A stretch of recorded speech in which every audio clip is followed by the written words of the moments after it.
कहते हैं मां की मौत एक दिन होती है, लेकिन उसका टूटना रोज होता है। आज की कहानी एक ऐसी मां की है जो घर में रहते हुए भी घर की नहीं रही और एक दिन चली गई, ऐसे कि पीछे सिर्फ पछतावा बचा।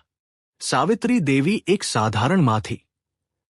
पति के जाने के बाद 2 बेटों को पालना, उन्हें पढ़ाना, उनकी शादी करना, यही उनकी पूरी जिंदगी थी।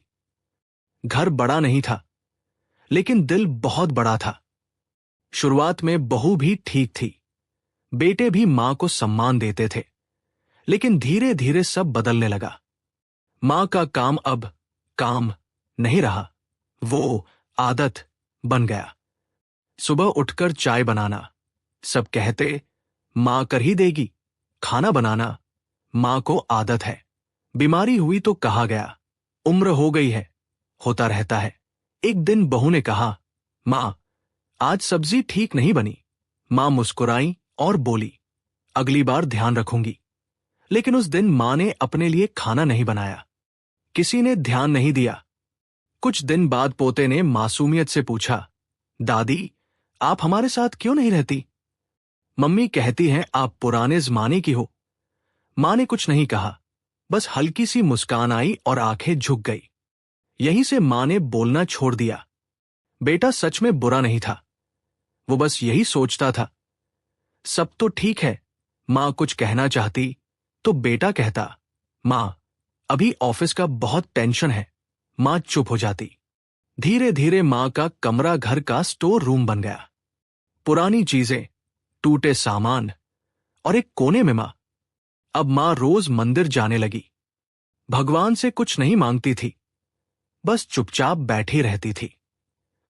एक दिन उन्होंने अपनी डायरी में लिखा, मैं मां हूं, इसलिए शिकायत नहीं करती। अगर बोली तो शायद रिश्ते टूट जाए। एक सुबह मां कमरे में नहीं थी। घर में हलचल मच गई। स्टेशन, मंदिर, रिश्तेदार, कहीं नहीं मिली। 3 दिन बाद पुलिस से खबर आई, एक बुजुर्ग महिला अस्पताल में है। अस्पताल पहुंचे तो मां बेड पर थी, कमजोर, बहुत कमजोर। डॉक्टर ने कहा, इनकी बीमारी शरीर की नहीं, मन की है। बेटा रोते हुए बोला, मां आप चली क्यों गई? मां ने बहुत धीरे कहा, मैं चली नहीं थी बेटा, मैं बस बोझ नहीं बनना चाहती थी। बेटा बोला, आपने बताया क्यों नहीं? मां मुस्कुराई और बोली, क्योंकि मैं मां हूं। ये शब्द बेटे के दिल में तीर की तरह घुस गए। मां बच गई, लेकिन घर वापस नहीं गई। उन्होंने कहा, मुझे वृद्ध आश्रम में छोड़ दो। बेटा चौंक गया।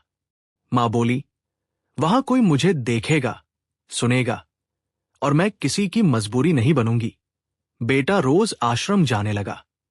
मां मुस्कुरा कर मिलती थी, लेकिन लौटते समय बेटा खुद से पूछता, अगर मां मेरे साथ होती तो क्या ये मुस्कान घर में नहीं होती? एक दिन मां ने कहा, अब मुझे शांति है, और कुछ दिनों बाद मां हमेशा के लिए शांत हो गई। मां की मौत के बाद बेटा घर लौटा। वही कमरा, वही खामोशी। डायरी की आखिरी लाइन थी, मां की जगह कोई नहीं ले सकता, लेकिन मां को सबसे पहले भुला दिया जाता है। अगर आपकी मां आज ज्यादा कुछ नहीं बोलती तो समझ लीजिए वो शिकायत नहीं कर रही, वो टूट रही है।